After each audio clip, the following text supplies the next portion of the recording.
CLP leader Lok Sabha parliament leader जो राहुल गांधी विरुद्ध में आरएसएस बीजेपी एवं अन्य संगठन माने एक स्टेटमेंट देते अधिकार नहीं कौन स्टेटमेंट रहा जो स्टेटमेंट देते देश विरोधी कार्य असंवैधानिक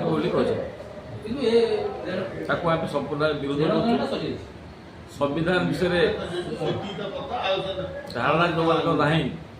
जो मैंने संविधान बदल चेष्टा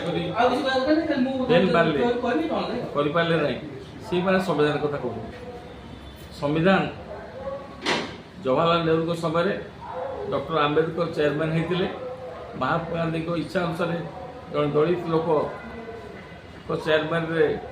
कमिटी गठन कराइला संविधान या संविधान को संपूर्ण विरोध कर संगठन माने बदल चेष्टा कर दल तांकर संगठन माने विरोध करवाटा अत्यंत लज्जाजनक एवं तीव्र निंदा कर नंबर 2 है जे से कहते यहाँ हूँ सॉवरेनिटी इंटीग्रिटी विरुद्ध राहुल गांधी कहते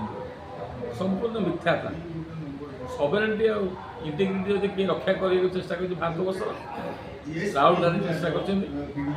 प्रस्ताव कर देश दूर कहना देश मुक्ति आंदोलन चलता स्वाधीनता संग्राम जवाहरलाल नेहरू पंडित जवाहरलाल नेहरू भौणी विजयलक्ष्मी पंडित बापा मोतीलाल नेहरू एमाने महात्मा गांधी आदर्श नेतृत्व में जेल जाइए शेष में महात्मा गांधी नेतृत्व में 1947 मसीह